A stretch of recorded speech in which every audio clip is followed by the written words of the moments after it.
ना यूक्रेन के सैनिक आप पर गोली चला सके और ना रूस के सैनिक गोली चला सके या इस देश को दिखाने का काम नरेंद्र मोदी की देखिए। जब हमारे देश के अंदर कुछ हमारे राजनीतिक प्रतिद्वंदी मित्र लोग कोरोना का इतना विश्वव्यापी संपूर्ण महामारी, इस विश्वव्यापी महामारी से भारत को बचाने के लिए, दुनिया को बचाने के लिए हमारे वैज्ञानिकों ने दिन रात तपस्या करके वैक्सीन तैयार की और उस वैक्सीन से देश के लोगों की रक्षा की जाए, ऐसा फार्मूला खोल करके निकाल दिया। तो चाहे तो कांग्रेस के श्री राहुल गांधी जी रहे हो, चाहे समाजवादी पार्टी के श्री अखिलेश यादव जी रहे, आप लोग भूल गए, मैं नहीं कहता हूं, मुझे नहीं भूलता है। उन्होंने कहा था ये भाजपा की वैक्सीन है, ये कोरोना की वैक्सीन नहीं है, कहा था कि नहीं कहा था? और जो देश के प्रधानमंत्री माननीय नरेंद्र मोदी जी वही नहीं सुने, उनका लक्ष्य क्या था? जहां इस पर शोध हो रहा था, जहां पर यह वैक्सीन बनाई जा रही थी, वहां कोरोना की महामारी के बीच में जाकर के विजिट किए थे, मालूम है आप लोगों को? और आज 200 करोड़ से अधिक देशवासियों को वैक्सीन लगाने का काम वह भी निःशुल्क कर दिया गया है। यह दुनिया का एक रिकॉर्ड है। पूरी दुनिया में भारत की इस मुद्दे पर कोई बराबरी, चीन बड़े अपने को बहुत सब पर समझता हो, लेकिन जो विश्व बाजार के बारे में, जो चीन के बारे में जानते रहे होंगे या जानते होंगे, वो पता करे वहां सब कुछ खोखला होता जा रहा है, लेकिन भारत खोखला नहीं होता जा रहा है, भारत मजबूत होता जा रहा है। कौन सा ऐसा त्योहार था? क्या होली, क्या दिवाली? आप बताइए, विदेशी सामानों से भारत के बाजार पड़े रहते थे कि नहीं पड़े रहते थे? अगर दिवाली आई तो अगर झालर घर के अंदर रोशनी करनी है तो चाइना की बनी हुई उन झालरों का उपयोग किया जाता था। होली आई तो चाइना की बनी हुई पिचकारी हमारे यहां आती थी कि नहीं आती थी? लेकिन आज क्या यह जो बाजार चाइना के सामानों से भरा रहता था, उससे मुक्त होना शुरू हुआ है कि नहीं हुआ है? माननीय प्रधानमंत्री जी ने इसी अपील आपको निवेदन किया था ना कि आत्मनिर्भर भारत बनाने के लिए अगर आप दिवाली के दीप जलाते हो तो वह दीप जो हमारे प्रजापति भाई बनाते हैं, वह दीप खरीद करके लाओ, उस दीप से दीप जलाने का काम करो, यही लग रहा था। और आज देश के अंदर मुझे गर्वपूर्वक कहने की प्रसन्नता हो रही है कि जहां देखो आज इस क्षेत्र में जो काम करने वाले थे, जिनको 24 घंटे में मेहनत करने के बाद भी कोई आय का कोई संभावना, आय की संभावना नहीं दिखती थी, आज उनकी आमदनी बढ़ गई है। यह क्यों हुआ? ये इसलिए हुआ कि हमें आत्मनिर्भर भारत बनाना है। हमारे देश में जो खिलौने, अभी संयोग से हम लोगों को एक बैठक में रहने का मौका मिला, उस बैठक के माध्यम से यह पता चला कि अब इसके पहले हमारे यहां विदेशों से खिलौने भारत में बिकने लिया और विदेशी खिलौना है तो हम भी, आप सब तमाम लोग ऐसे हैं जो अपने बच्चों के लिए विदेशी खिलौना खरीद करके देने में प्रसन्नता का अनुभव करते हैं। लेकिन आपको बताते हुए हर्ष हो रहा है, माननीय प्रधानमंत्री श्री नरेंद्र मोदी जी के आत्मनिर्भर भारत के संकल्प लेने के बाद आज जो भारत का के अंदर बनने वाले खिलौनों का निर्यात था वह 78% बढ़ गया है। यह कमाल हुआ। इस प्रकार का अंतर आता आजादी के 75 साल पूरे हो रहे। अब आजादी के 75 साल पूरे होने पर हम बहुत सारे अपने देश के लिए बलिदान दे करके देश को स्वतंत्रता दिलाने वाले अपने क्रांतिकारी पुरुषों को जानते हैं, उनको हम ये स्मरण करते हैं कि उनके कारण आजादी मिली है। लेकिन बहुत सारे ऐसे स्वतंत्रता संग्राम सेनानी हैं जिनको हम आप नहीं जानते थे, लेकिन आजादी के अमृत महोत्सव वर्ष पर आप में से अनेक लोग ऐसे स्वतंत्रता संग्राम सेनानियों और बलिदानियों को खोजने का काम किया होगा, उनको जाके सम्मानित करने का काम किया होगा, जिनको लोग भूल जाने का काम कर रहे थे। यह भी प्रेरणा हमें प्रधानमंत्री श्री नरेंद्र मोदी जी से प्राप्त हुई। आजादी के अमृत महोत्सव वर्ष पर उन्होंने आह्वान किया पूरे देश का कि हमें आजादी के अमृत महोत्सव वर्ष तक याद करना चाहिए। आप कल्पना करिए, याद करिए, हमारे पूर्वज जो राजा हुआ करते थे, उनके शासनकाल में विशेष तौर से कोई बड़े मंदिर बनवाता था, कोई धर्मशाला बनवाता था, कोई बड़े बड़े तालाब बनवाने का, जिसको सरोवर कहते हैं, बनवाया जाता था कि नहीं? अब पुराने बने हुए जर्जर हो गए, उसकी हमने चिंता नहीं की, नए तो बनवाए हैं, लेकिन पुराने भी कोई कब्जा कर लिया, या दृश्य हमने अपनी आंखों से देखा। माननीय प्रधानमंत्री जी ने देश का आह्वान किया कि हमें हर लोकसभा क्षेत्र में आजादी के 75 वर्ष पूरे होने पर कम से कम 75 अमृत सरोवर का निर्माण करना है, और वह अमृत सरोवर के निर्माण का कार्य चल रहा है। अब अमृत सरोवर के साथ तो सरकार बना दे, वर्षा का पानी आया उसमें भर गया, उसके बाद सूखा पड़ा रहे, समाज उसका हिस्सा ना बने, इससे क्या वो सरोवर सरोवर रह पाएगा? क्या वो एक गड्ढे में तब्दील हो जाएगा?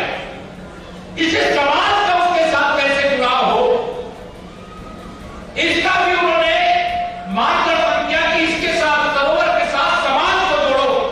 और आने वाले 15 अगस्त, अभी जो आ रहा है, यह लक्ष्य निर्धारित है, अगले 15 अगस्त तक हमें हर लोकसभा क्षेत्र में 75 अमृत सरोवर बनाना है। लेकिन इस 15 अगस्त को, जो आने वाला 15 अगस्त है, जो 75वां वर्ष आजादी का हमारा प्रारंभ होगा, उस 15 अगस्त को जो हम पूरे लोकसभा क्षेत्र में 75 बनाएंगे, उसमें से कम 20% हम बना करके तैयार करने का कार्य पूरा कर लेंगे, और वहां पर तिरंगा फहराते हुए हमें राष्ट्रगान का कार्यक्रम, उस गांव के जो भी समाज, उस गांव के अंदर, हर गांव होता है, हर गांव के अंदर कोई ना कोई विशेषता होगी, कोई देश के लिए कोई सीमा पर बलिदान दिया होगा, किसी ने स्वतंत्रता संग्राम में योगदान दिया होगा, कोई बड़े साहित्यकार होंगे, किसी की अध्यक्षता में वहां कार्यक्रम करके उनका भी सम्मान करना चाहिए। यह भी मंत्र अगर हमें किसी ने दिया है तो माननीय नरेंद्र मोदी जी ने दिया। आज अभी हम डॉक्टर श्यामा प्रसाद मुखर्जी जी, पंडित दीनदयाल उपाध्याय जी की प्रतिमाओं के सामने दीप प्रज्वलन कर रहे थे। मां भारती, क्या दोनों सपूतों को स्मरण करते हैं, कितनी गौरव की अनुभूति होती है। एक जो डॉक्टर श्यामा प्रसाद मुखर्जी, उन्होंने स्वतंत्र भारत के प्रथम बलिदानी का गौरव हासिल किया है, और उन्होंने नारा दिया था, एक देश में 2 निशान, 2 विधान, 2 प्रधान नहीं चलेंगे। और यह नारा लगाते हुए जम्मू कश्मीर में गए थे, और जिंदा वापस नहीं आए। उनकी मांग क्या थी कि जम्मू कश्मीर से धारा 370 को समाप्त किया जाए। आप सबने भारतीय जनता पार्टी को आशीर्वाद दिया, माननीय नरेंद्र मोदी जी के नेतृत्व में देश में सरकार बनाने का काम किया। आज धारा 370 सदा के लिए विदा हो गई है। डॉक्टर श्यामा प्रसाद मुखर्जी जी का बलिदान सार्थक हो गया है। जो भारतीय जनता पार्टी ने वादा किया था, उसे पूरा कर देने का काम किया है। और जब संसद में कांग्रेस की ओर से सवाल आया कि जो पाकिस्तान के कब्जे में कश्मीर है, उसका क्या कहना आया, तो हमारे देश के माननीय गृह मंत्री श्री अमित शाह जी ने कहा था, वह भी मेरा है। आप क्या समझते हो, जो पाकिस्तान के कब्जे, उसे हम छोड़ देंगे? पाकिस्तान के कब्जे वाले कश्मीर में भी, जैसे वह भारत के क्षेत्र में आने वाले कश्मीर में आज केवल एक राज्य ध्वज फहरा है, तिरंगा। पाकिस्तान के कब्जे वाले कश्मीर में भी तिरंगा ही लहराएगा। यहां संसद में दोहराने का काम माननीय अमित शाह ने किया। सुना है किसी ने? नहीं सुना है। ये माननीय नरेंद्र मोदी जी देश के प्रधानमंत्री नहीं होते तो क्या यह दृश्य हम सब वर्तमान पीढ़ी के लोग अपनी आंखों से देख पाते? क्या अयोध्या में श्री राम लला की जन्मभूमि है। इतिहास के पन्ने में हम लोगों की आयु इतनी नहीं है, लेकिन उस आंदोलन का हिस्सा रहे हैं। लेकिन 500 साल से, 5 शताब्दी से जो लड़ाई चल रही थी, उस लड़ाई का अंत अगर माननीय नरेंद्र मोदी जी के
योग दिवस मनाया जाता है कि मनाया जाता है? मोदी जी के अलावा इसके पहले कोई क्यों नहीं किया?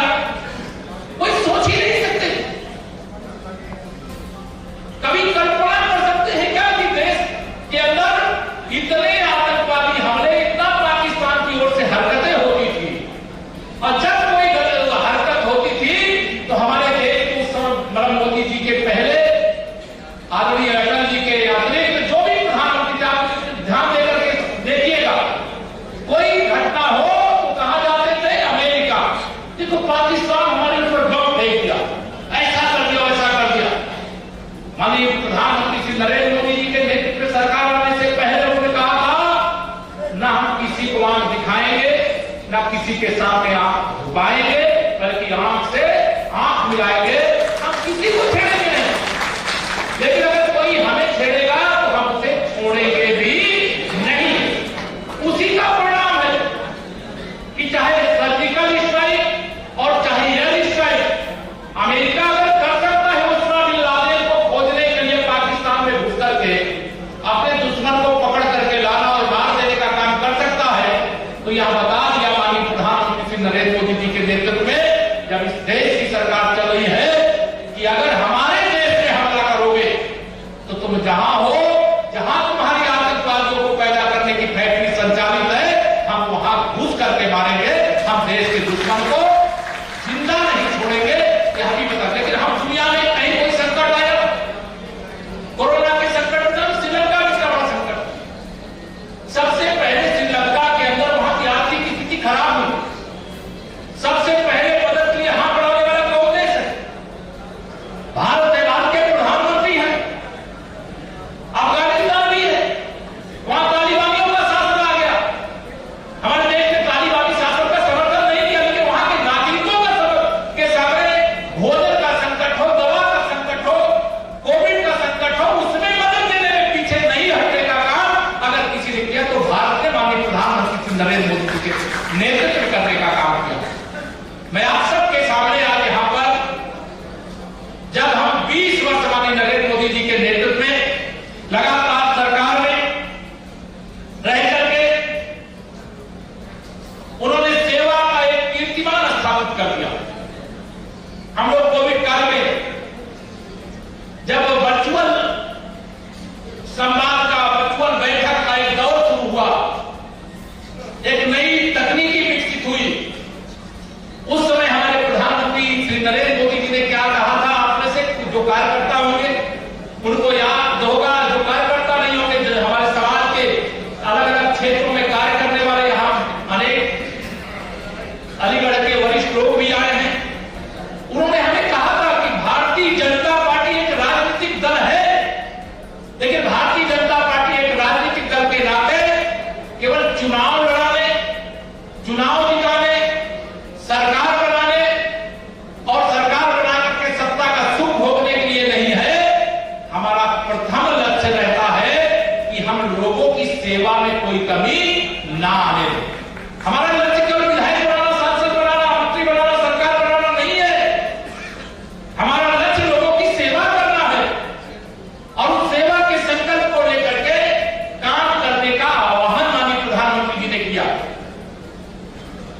और जो यहाँ इतिहासकार हैं, विद्वान लोग हैं, वो जानते होंगे, आपसे 100 साल पहले एक और महामारी आई। उस महामारी में बताया गया कि जितने लोग उस महामारी से नहीं मरे थे, उससे दुगना तिगुना चौगुना लोग भूखमरी से मर गए, बिना भोजन के मर गए। लेकिन माननीय प्रधानमंत्री श्री नरेंद्र मोदी जी ने पूरी दुनिया का एकमात्र उदाहरण है, उन्होंने देश के अंदर कोई गरीब भूखा न रह जाए, उसके लिए प्रधानमंत्री गरीब कल्याण अन्न योजना शुरू कर दी। अभी भी वो योजना चल रही है कि नहीं चल रही है? जबकि कोरोना विदाई की बेला पर है,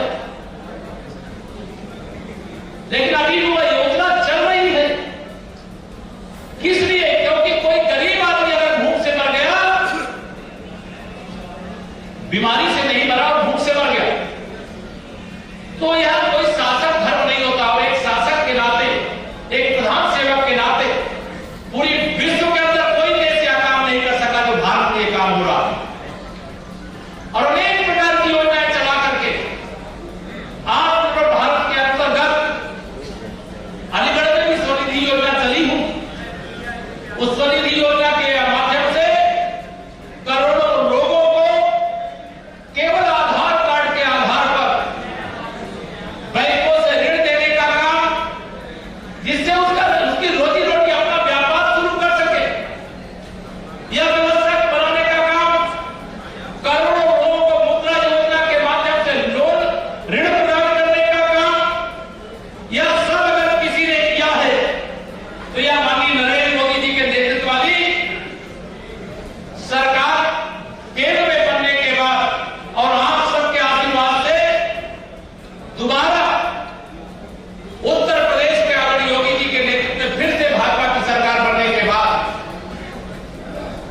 जो करने की कोशिश कर रहे हैं उसे हम सबको मिलजुल करके विफल करना होगा।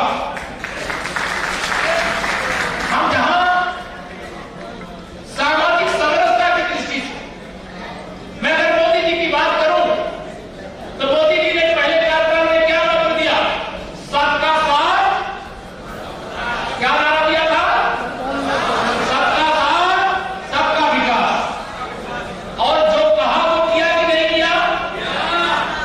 दूसरा कार्यकाल जब हम लोग यूपी में आ गए, माननीय मोदी जी के नेतृत्व में देश में सरकार थी, तो तीसरा उसमें शब्द जोड़ा, सबका साथ सबका विकास और सबका विश्वास। अब अभी चौथा उसमें और एक जोड़ा गया है कि सबका प्रयास। अब क्यों सबका प्रयास जोड़ा गया?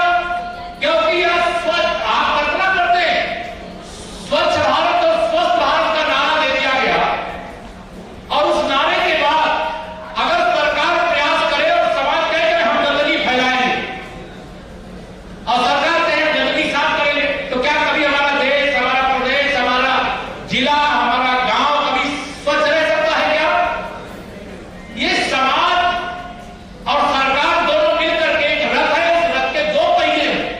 सरकार आपके साथ है, सरकार आपकी है, लेकिन समाज को भी वही जिम्मेदारी निर्वाह करना पड़ेगा जो सरकार के सिस्टम के द्वारा जिम्मेदारी निभाई जा रही है। एक गंदगी देश के अंदर दिखाई नहीं देगी और इसी के परिणाम स्वरूप मैं प्रयागराज का रहने वाला हूं।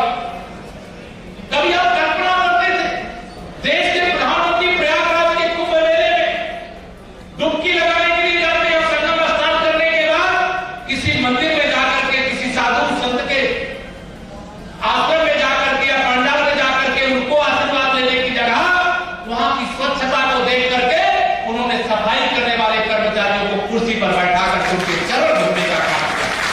यह गौरव, यह सम्मान देने का काम माननीय नरेंद्र मोदी जी ने जो किया वो क्या समझे? जब स्वच्छ भारत का आह्वान किया तो माननीय प्रधानमंत्री जी ने अपने हाथ में झाड़ू उठाने का काम किया, कूड़ा उठाने का अपने हाथों से काम किया था। संदेश साफ है कि यह सफाई करना कोई एक जाति की जिम्मेदारी नहीं है, एक व्यक्ति की जिम्मेदारी नहीं है, हम सब देशवासियों की जिम्मेदारी है और हम सब देशवासी मिलकर के अपने देश के अंदर गंदगी नहीं होने देंगे। आज गांव में स्वभाव बन गया है, नगरों में स्वभाव बन गया, बड़ी गंदगी है। मेरे पार्षद मित्र भी यहां पर बैठे, पार्षद सफाई नहीं करवाते। मैं ये निवेदन करना चाहता हूं, पार्षद को जो करना वह भी करेंगे, सफाई कर्मी को जो करना वह भी करेंगे। हम नगरवासी भी जो सफाई कर्मी की जिम्मेदारी, जो पार्षद की जिम्मेदारी है, वही हम सब नगर के नागरिकों की भी जिम्मेदारी है। हम सब मिलकर के स्वच्छ कर देंगे। प्रयागराज के कुंभ मेले में 24 करोड़ लोग आए थे, आप में से कोई गया हुआ नहीं जानता, कोई गया कि नहीं गया? और जो गए थे कोई गंदगी देखने को मिली क्या? प्रधानमंत्री तो कमी खोजते रहते, लेकिन कोई कमी खोज नहीं पाए प्रयागराज के कुंभ। और आने वाले अभी 2025 में जब फिर कुंभ का मेला आएगा तब कितना बड़ा जनसागर उमड़ेगा, इसकी कल्पना आप कर सकते हो। तो स्वच्छता हमारी जिम्मेदारी है। हम सरकार और समाज मिलकर के स्वच्छ भारत बनाएंगे। दुनिया के अगर दूसरे देशों में आप में से कई लोग जाते होंगे, मुझे भी एक दो देशों में जाने का मौका मिला, वहां गंदगी नहीं, तो मैं सोचा यहां गंदगी क्यों नहीं है, तो वहां आबादी भी कम है, सही है, लेकिन आज हमारे देश की आबादी बढ़ी। जब आबादी अधिक होती है तो स्वाभाविक तौर से जिम्मेदारी अधिक हो जाती है। मैं आप सब लोगों को आज यहां पर आह्वान करना चाहता हूं, माननीय प्रधानमंत्री श्री नरेंद्र मोदी जी के नेतृत्व में मुख्यमंत्री के रूप में जब वहां गुजरात का नेतृत्व कर रहे थे तो पूरी दुनिया में सबसे विकसित राज्य कौन है, इसका दर्जा अगर देश में किसी एक राज्य को हासिल हुआ था तो वह गुजरात को हासिल हुआ था। और मुझे पूरा विश्वास है आने वाले समय में पूरी दुनिया में हर क्षेत्र में नंबर 1 के स्थान पर मेरा देश होगा, इसमें मुझे कोई शक नहीं है। माननीय प्रधानमंत्री जी के नेतृत्व में सरकार बनने के बाद मेरी बात शक्ति बैठी हुई, बताइए महिला सशक्तिकरण का जितना काम माननीय मोदी जी के प्रधानमंत्री बनने के बाद हुआ है, उसके पहले कभी हुआ था क्या? नहीं हुआ। आज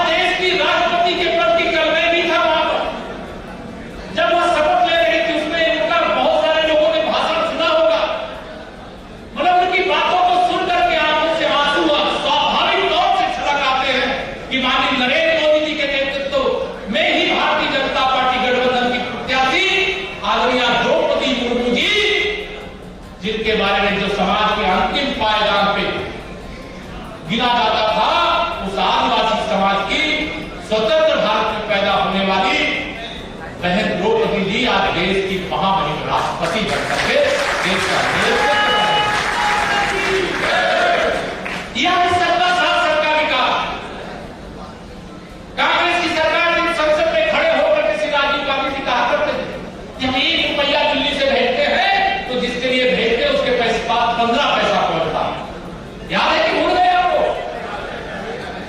लेकिन मेरे प्रधानमंत्री श्री नरेंद्र मोदी जी कहते हैं कि मैं 1 रुपया भेजूं चाहे 1 लाख रुपया भेजूं, जितना भेजता हूं मैं जिसके लिए भेजता हूं उसके खाते में पूरा का पूरा पैसा पहुंचता है। गांव के किसान का, मजदूर का पेंशन, कोई पैसा कोई बेईमानी कर सकता है क्या?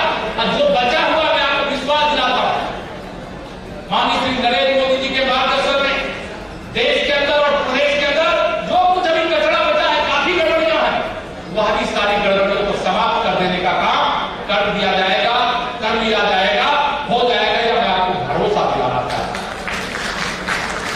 आप कल्पना करो 2 लाख करोड़ से अधिक प्रधानमंत्री किसान सम्मान निधि गई है किसानों के खाते में। भैया अगर कांग्रेस की और सपाइयों बसपाइयों की सरकार होती तो कल्पना करो उसमें से 15% मिलता 30,000 करोड़ किसानों को और 1,70,000 करोड़ बेईमानों को मिलता कि नहीं मिलता? बताइए। प्रधानमंत्री आवास योजना में 3 लाख करोड़ से अधिक रुपया अभी तक भेजा जा चुका है लाभार्थियों को। अगर यह सरकार में होते तो 3 लाख करोड़ तो 15% मिलता, 45,000 करोड़ उनको और 2,70,000 करोड़ रुपया इन बेईमानों को और दलालों के खाते में चला जाता। अब जब मोदी जी इस प्रकार की चीजें बंद करते हैं तो सारे लोग मोदी जी के पीछे पड़े। बड़ी ताकतें ध्यान रखना, यूपी का चुनाव हो रहा था, मैंने सोचा ये यूपी वाले क्यों लड़ रहे, फिर लगा कि देश के अंदर भाजपा विरोधी राजनीति कर रहे हैं। लेकिन फिर जब बहुत गहराई से अध्ययन किया गया तो यह ध्यान में आया भारत विरोधी पूरी दुनिया तो भारत के विरोध में रहते हैं, मोदी जी के विरोध में रहते हैं और सब मिल करके अगर यूपी के अंदर भाजपा का कमल खिलने से रोक लेंगे 2022 में तो 2024 में नरेंद्र मोदी जी को देश का प्रधानमंत्री बनने से रोक लेंगे। रोक लेंगे क्या? कोई रोक सकता है क्या? 2024 में मैं पूरे विश्वास से कह सकता हूं कि माननीय नरेंद्र मोदी जी के नेतृत्व को बनाए रखने के लिए उत्तर प्रदेश से हम 2014 में 73 सांसद जीते थे और मुझे पूरा विश्वास है 2014 के आंकड़े को भी हम पार कर देंगे। अपना जो रिकॉर्ड है तोड़ने का काम भारतीय देश में भी आज 300 से अधिक सीटें कितनी हो जाएंगी मैं ऊपर बोलना नहीं चाहता, वो राष्ट्रीय नेतृत्व बोलेगा। लेकिन मैं विश्वास से कहता हूं माननीय नरेंद्र मोदी जी के प्रति विश्वास है, लोगों को आस है, भरोसा है कि मोदी जी अगर कुछ भी कर रहे हैं तो हमारे लिए कर रहे हैं, ईमानदारी से देश आगे बढ़े इसके लिए कर रहे हैं। जीएसटी जैसा व्यवस्था लेकर के आने का काम किए। कई लोगों को तकलीफ हुई। अब एक श्री राहुल गांधी जी कहते गब्बर सिंह कहते ना, पढ़ते नहीं आपको पढ़ते, उनको ईमानदारी के रास्ते पे चलना पड़ता नहीं है। अगर उनकी बेईमानी का खुलासा हो जाए, इनकी खुला दे तो पूरी पार्टी के साथ आंदोलन के लिए सड़क पर आ जाते।